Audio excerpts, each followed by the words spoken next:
ರಾಜ್ಯದ ಏನು ಅಂದರೆ ದೇಶದ ಹಲವು ಭಾಗಗಳಲ್ಲಿ ಏನು ಒಂದು ಸ್ಫೋಟವನ್ನು ನಡೆಸಬೇಕು ಅನ್ನೋ ಒಂದು ಸಸ್ಪೆಕ್ಟ್ ಮೇಲೆ ಈಗಾಗಲೇ ಏನು ದೆಹಲಿಯ NIA ಆಗಿರ್ಬೋದು ಮತ್ತು ಏನು ಆ್ಯಂಟಿ ಟೆರರಿಸ್ಟ್ ಸ್ಕ್ವಾಡ್ ಆಗಿರ್ಬೋದು ಈ ಒಂದು ಪಡೆ ಏನು ಈಗಾಗಲೇ ಮೂರು ಜನ ವೈದ್ಯರು ಸೇರಿದಂತೆ ಜೈಷ್ ಎ ಮೊಹಮ್ಮದ್ ಉಗ್ರ ಸಂಘಟನೆ ಒಟ್ಟು 8 ಜನರನ್ನು ವಶಕ್ಕೆ ಪಡಲಾಗಿದೆ. ಅದರ ಜೊತೆಗೆ ಏನು ಡಾಕ್ಟರ್ ಶಾಹೀದ್ ಅಂತ ಹೇಳ್ಬಿಟ್ಟು ಇಂದು ಏನು ಶ್ರೀನಗರದಲ್ಲಿ ವೈದ್ಯೆಯನ್ನು ವಶಕ್ಕೆ ಪಡೆದಿದ್ದಾರೆ. ವೈದ್ಯೆಯನ್ನು ವಶಕ್ಕೆ ಪಡೆದಂತಹ ಕಾರಲ್ಲಿ AK-47 ಗನ್ ಮತ್ತು ಸ್ಫೋಟಕ ವಸ್ತು ಸಿಕ್ಕಿರುವಂಥದ್ದು ಒಂದು ಅದರ ಜೊತೆಗೆ ಏನು ಹರಿಯಾಣದ ಫರೀದಾಬಾದ್ನಲ್ಲೂ ಕೂಡ ವೈದ್ಯರನ್ನು ಮುಜಾಮಿಲ್ ಗನೈ ಅಂತ ಹೇಳಿ ವೈದ್ಯರನ್ನು ಕೂಡ ವಶಕ್ಕೆ ಪಡೆದಿದ್ದಾರೆ.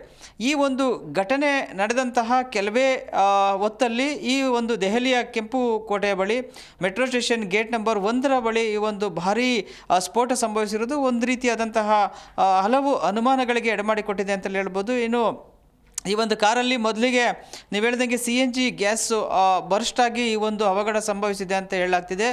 ಆದರೆ ಆ ಒಂದು ಕಾರಲ್ಲಿ ಭಾರೀ ಪ್ರಮಾಣದ ಸ್ಫೋಟಕ ವಸ್ತು ಇತ್ತು ಅಂತ ಹೇಳ್ಬಿಟ್ಟು ಈಗಾಗಲೇ ಏನು ಪ್ರತ್ಯಕ್ಷದರ್ಶಿಗಳು ಕೂಡ ಹೇಳ್ತಾ ಇದ್ದಾರೆ. ಜೊತೆಗೆ ಆ ಸ್ಫೋಟದ ತೀವ್ರತೆ ಯಾವ ರೀತಿಯಾಗಿ ಇತ್ತು ಅನ್ನೋದನ್ನು ನಾವು ದೃಶ್ಯದಲ್ಲಿ ನೋಡಬಹುದು.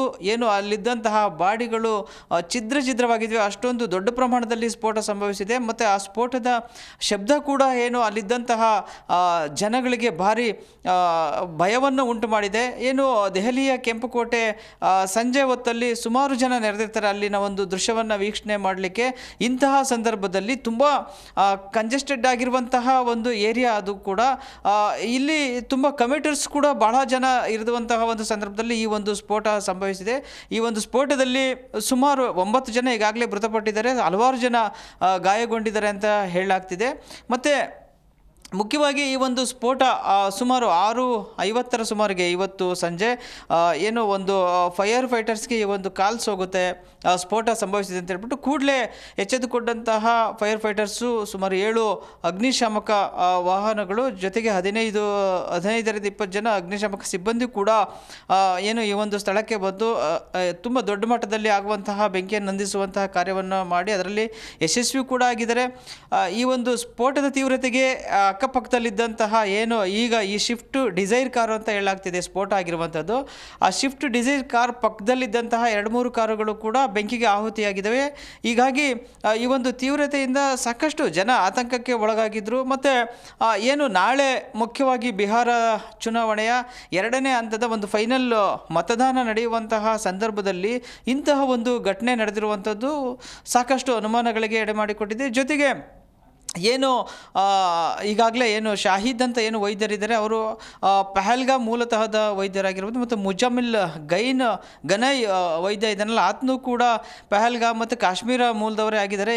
ಹೀಗಾಗಿ ಎಲ್ಲ ಒಂದು ಕಡೆ ಏನು ನಾಳಿನ ಎಲೆಕ್ಷನ್ ಆಗಿರ್ಬೋದು, ಜೊತೆಗೆ ಈ 3 ಜನ ವೈದ್ಯರನ್ನು ವಶಕ್ಕೆ ಪಡೆದಿರುವಂತಹ ಒಂದು ವಿಚಾರ ಆಗಿರ್ಬೋದು, ಇಂತಹ ಇದು ಒಂದಕ್ಕೊಂದಕ್ಕೆ ತುಂಬ ಲಿಂಕ್ ಇರುವಂತಹ ಒಂದು ಸನ್ನಿವೇಶ ಕಾಣ್ತಾ ಇದೆ.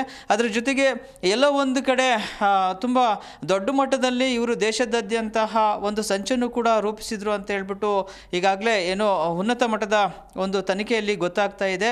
ಅಂತಹ ಒಂದು ದೊಡ್ಡ ಪ್ಲ್ಯಾನನ್ನು ನಮ್ಮ ಒಂದು ಪೊಲೀಸ್ ಇಲಾಖೆ ಆಗಿರ್ಬೋದು ಮತ್ತು ಆ್ಯಂಟಿ ಟೆರರಿಸಮ್ ಸ್ಕ್ವಾಡ್ ಆಗಿರ್ಬೋದು ಇವರೆಲ್ಲರನ್ನೂ ಕೂಡ ಒಂದು ಜಂಟಿ ಕಾರ್ಯಾಚರಣೆಯಲ್ಲಿ ಅದನ್ನು ಯಶಸ್ವಿಯಾಗಿ ಫೇಲ್ಯೂರ್ ಮಾಡಿದ್ದಾರೆ ಅಥವಾ ಅದನ್ನು ವಿಫಲ ಮಾಡಿದ್ದಾರೆ ಅಂತ ಹೇಳ್ಬೋದು. ಆದ್ರೂ ಕೂಡ ಸುಮಾರು 9 ಜನ ಈ ಒಂದು ಘಟನೆಯಲ್ಲಿ ಸಾವನ್ನಪ್ಪಿರೋದು ಒಂದು ರೀತಿಯಾಗಿ ದುರಂತ ಅಂತಲೇ ಹೇಳ್ಬೋದು.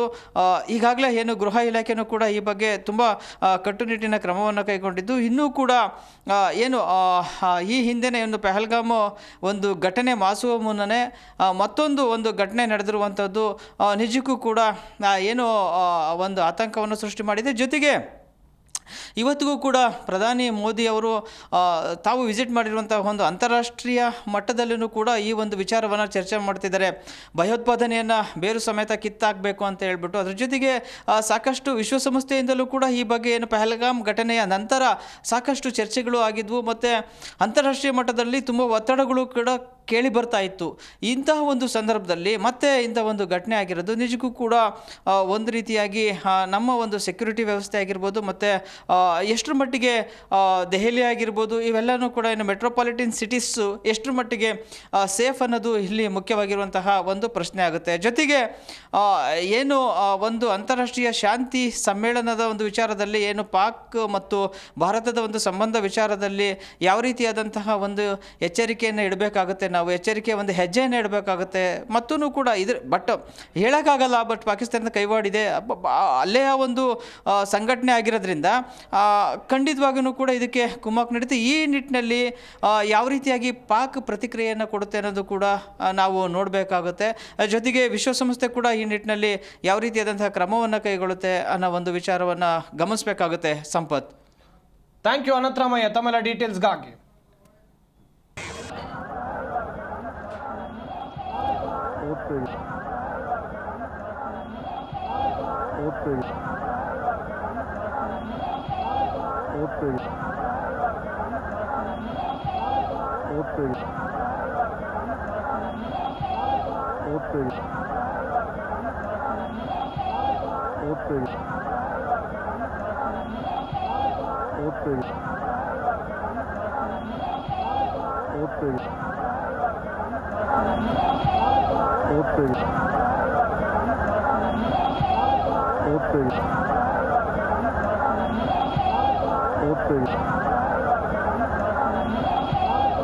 Okay.